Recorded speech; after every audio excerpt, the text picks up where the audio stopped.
कैसे हैं आप सब। मैं आपका स्वागत करता हूं अपने YouTube चैनल इंदौर की पाठशाला पर।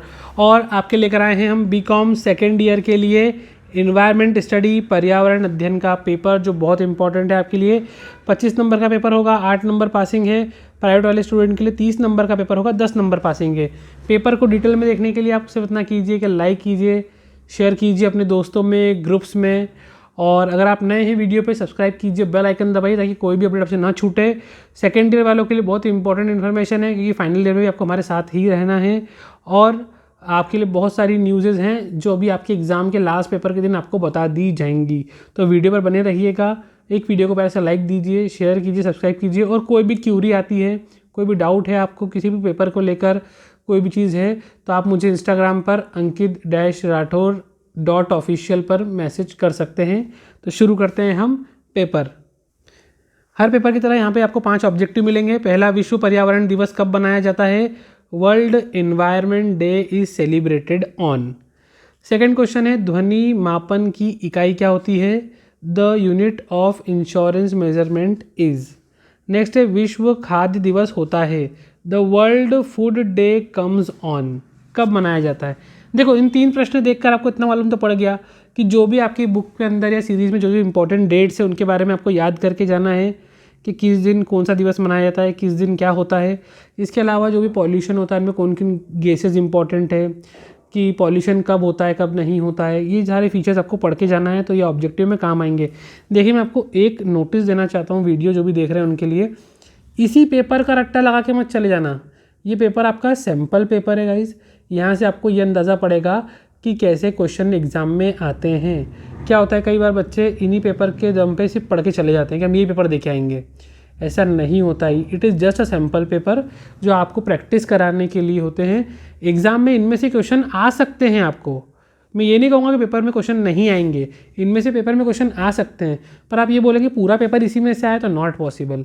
ये सिर्फ सैम्पल पेपर है। आपको जो मैं बता रहा हूँ ना कि आप किस टाइप से तैयारी करना है, आप उस पर फोकस करिए कि किन किन क्वेश्चंस को आपको तैयार करना है, कैसे क्वेश्चंस बनेंगे। ठीक है। क्वेश्चन 4 देखिए, भारत के संकटग्रस्त पादप जाति में सम्मिलित हैं। Which one is the threatened plant in India? इसमें कौन सा थ्रीटन्ड प्लांट संकटग्रस्त जो है वो प्लांट में शामिल है? भारतीय वन अधिनियम पारित कब हुआ? When have Indian forest act been released? देखिए, मैंने आपको जो बताया था कि जहाँ पर आपको डेट दे रखी है, ईयर दे रखे हैं, वहाँ से आपसे क्वेश्चन पूछे गए हैं। तो आपको इस टाइप के क्वेश्चन पे फोकस करना है कि ऑब्जेक्टिव आपके ऐसे ही बनने वाले हैं। ठीक है, आइए प्रश्न पे बढ़ते हैं हम। ये गाइस हमारा पहला प्रश्न है आपके सामने। Define the environment. पर्यावरण को परिभाषित कीजिए। और पारिस्थितिक पिरामिड किसे कहते हैं? What do you mean bye ecological pyramid? ये दोनों क्वेश्चन इंपॉर्टेंट है, पेपर में आपको आ सकते हैं गाइस। सेकेंड क्वेश्चन जो आपके सामने है, व्हाट इज एयर पॉल्यूशन और what is meaning of population explosion? Air pollution क्या है आप सबको पता है ना, आप बहुत पहले से पढ़ते आ रहे हैं इसके बारे में। What is meaning of population explosion? किसी पर्टिकुलर एरिया में, मतलब किसी पर्टिकुलर जगह पर, स्थान पर जनसंख्या घनत्व जो होता है वो अचानक से बढ़ जाना, वो होता है पॉपुलेशन एक्सप्लोजन, जनसंख्या विस्फोट। किसी एरिया की पॉपुलेशन का अचानक से बढ़ जाना, किसी पर्टिकुलर एरिया की। ठीक है। और एयर पॉल्यूशन क्या होता है आपको ये बहुत अच्छे से पता है। ठीक है, तो ये आप आसानी से लिख सकते हो। नेक्स्ट क्वेश्चन आपके सामने है, बाढ़ नियंत्रण से के उपाय बताना है। Right the remedies of flood control. जो बाढ़ आ जाता है, अचानक से बाढ़ आती है, तो बाढ़ को रोकने के उपाय क्या होते हैं? फ्लड कंट्रोल करने के लिए आप क्या कर सकते हो? देखिए, बाढ़ कब आती है आपको पता ही है। अचानक से जब इकट्ठा पानी हो जाता है बारिश का बहुत सारी जगह पर, तो वो जब अचानक से फ्लो करके तेज़ी से बहता है तो बाढ़ आ जाती है, फ्लड आ जाता है। इससे बहुत नुकसान होता है। तो उसके लिए आप क्या करते हैं, जगह जगह पर लोग जो है बाढ़ नियंत्रण करने के लिए टेक्निक्स को यूज़ करते हैं, है ना। डैम वगैरह बनाते हैं ताकि उस पानी को वहाँ इकट्ठा कर सके, है ना, उसकी प्रॉपर अरेंजमेंट करवाते हैं। वो सब लिखना है आपको इसके अंदर। इसके और में जो प्रश्न है वो है, मृदा अपरदन से आप क्या समझते हैं? What do you understand bye soil erosion? मिट्टी का एक जगह से उड़ के दूसरी जगह चले जाना होता है मृदा अपरदन। Erosion of soil due to air, मतलब हवा, मिट्टी जो होती है ना, मतलब मिट्टी जो होती है वो हवा के द्वारा या बहते हुए पानी के द्वारा, है ना, या जो बाढ़ आती है इन सब के कारण मिट्टी एक जगह से वहाँ से हट के दूसरी जगह चली जाती है, इसी को सॉइल इरोजन कहते हैं। ठीक है, फोर्थ क्वेश्चन है हमारे सामने, एक्सप्लेन मेन वाइल्ड कन्फ्लिक्ट। मानव वन्य जीवन संघर्ष को समझाना है। मतलब इंसानों के जीवन में वो जो जंगली जानवर होते हैं, वन्य जीवन होता है, उनके बीच में संघर्ष चल रहा है, उसको समझाना है अपने को। और इसके और में क्वेश्चन है, एक्सप्लेन ग्लोबल बायोडाइवर्सिटी। विश्वव्यापी जैव विविधता को समझाइए। बायोडाइवर्सिटी क्या होती है? इन्वायरमेंट में बहुत प्रकार की अलग अलग जैव विविधता पाई जाती है। जानवर होते हैं तो उनकी भी अलग अलग फीचर्स, अलग अलग नस्लें, क्वालिटीज़ होती है।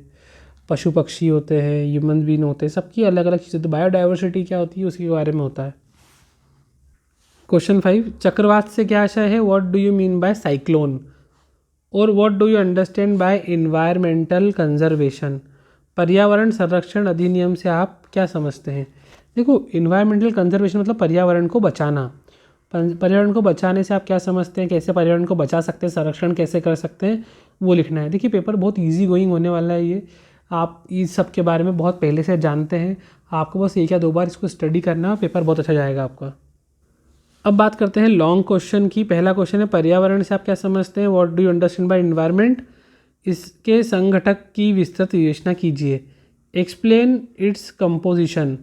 ठीक है, किस प्रकार से बना, इन्वायरमेंट कैसे बनता है, उनके बारे में हमको समझाना है। और इसके और में है, describe the different components of ecosystem. Ecosystem क्या होता है उसके बारे में इसके कंपोनेंट बताना है अपने को। पारिस्थितिक तंत्र कहते हैं इसको हिंदी में। क्वेश्चन सेकंड आपके सामने है, भारत में परिवार कल्याण कार्यक्रम को समझाइए। Explain family welfare programme in India. India में जो वेलफेयर प्रोग्राम होते हैं उनको हमें समझाना है। अगला क्वेश्चन है, how does air pollution affect the human health? वायु प्रदूषण मानवीय स्वास्थ्य को किस प्रकार प्रभावित करते हैं? देखो, एयर पॉल्यूशन होता है, उससे इंसान के जीवन पे क्या असर पड़ता है? बहुत सारी बीमारी होती है, स्किन प्रॉब्लम हो जाती है, हेडेक होता है, वेरियस डिसीज हो जाते हैं, धुआं फेफड़ों में जाने से फेफड़े ख़राब हो जाते हैं। ऐसे आपको सब लिख के आना है। अगला प्रश्न है, explain increasing scarcity of water and its causes. जल के बढ़ते अभाव और उसके कारण को समझाना है। देखिए, स्कैर्सिटी मतलब कमी, अचानक से जो पानी में कमी आ रही है उसके बारे में आपको बताना है, और इस कमी का कारण भी बताना है कि पानी की कमी क्यों हो रही है, जल क्यों नहीं पूर पा रहा है प्रॉपर। इसके और में है, भूमि संसाधन से आप क्या समझते हैं? What do understand by land resource? और भूमि को कितने भागों में विभाजित किया जा सकता है? How many different parts of land can be formed? मतलब लैंड, ज़मीन को कितने भागों में बांटा जा सकता है, लैंड रिफॉर्म्स को कितने पार्ट्स में डिवाइड किया जा सकता है। जैसे प्लेन्स होते हैं, प्लेट्यूज होते हैं, ऐसे लैंड को कितने पार्ट्स में आप डिवाइड कर सकते हैं। क्वेश्चन फोर्थ आपके सामने है, जैव विविधता के विभिन्न स्तरों के बारे में समझाइए। Describe briefly different level of biodiversity. ये मैंने आपको पहले ही बताया कि बायोडाइवर्सिटी के लेवल कौन कौन से होते हैं उनके बारे में समझाना है। और इसके और में, explain the threats that occur now a day to biodiversity. जैव विविधता के अस्तित्व के लिए आज क्या खतरे उत्पन्न हो गए हैं? जो बायोडाइवर्सिटी है ना, उनको किस बात का डर है या क्या खतरा उनके लिए उत्पन्न हो रहा है, क्या प्रॉब्लम उनको फेस करना पड़ रही है, आपको उसके बारे में बताना है।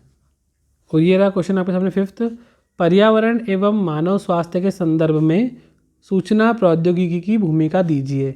State about the role of information technology for environment and human health. मतलब आईटी के बारे में, आईटी का जो रोल है इंफॉर्मेशन टेक्नोलॉजी का इन्वायरमेंट और ह्यूमन हेल्थ के लिए, तो वो समझाना है आपको कि आईटी क्या रोल प्ले करती है पर्यावरण और मानव की हेल्थ में। और इसके और में क्वेश्चन है, what do you understand by air pollution prevention and control act 1981? Explain its object. ये क्वेश्चन इंपॉर्टेंट है एयर पॉल्यूशन प्रिवेंशन एक्ट के बारे में।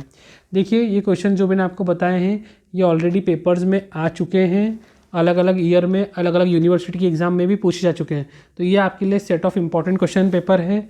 और आपको इतना ध्यान रखना है कि आप इनके बारे में कोई भी क्वेश्चन आता है तो आप मन से लिख सकते हैं। मैं आपको ये सजेस्ट करूँगा, हर यूनिट का पहला क्वेश्चन ज़रूर तैयार करके जाएँ, उसके बारे में पढ़ के जाएँ, और इन क्वेश्चनों को भी आप एक बार अच्छे से रीड करें और लिख कर देखें। ठीक है, तो अगर आपको वीडियो अच्छा लगा हो तो लाइक कीजिए, शेयर कीजिए अपने दोस्तों में। अगर आप नए हैं तो सब्सक्राइब कीजिए और बेल आइकन दबाइए। All the best for your examination. हम मिलते हैं आपसे बहुत जल्द अगली वीडियो में, आपका अपना यूट्यूब चैनल इंदौर की पाठशाला पे। Good bye and all the best.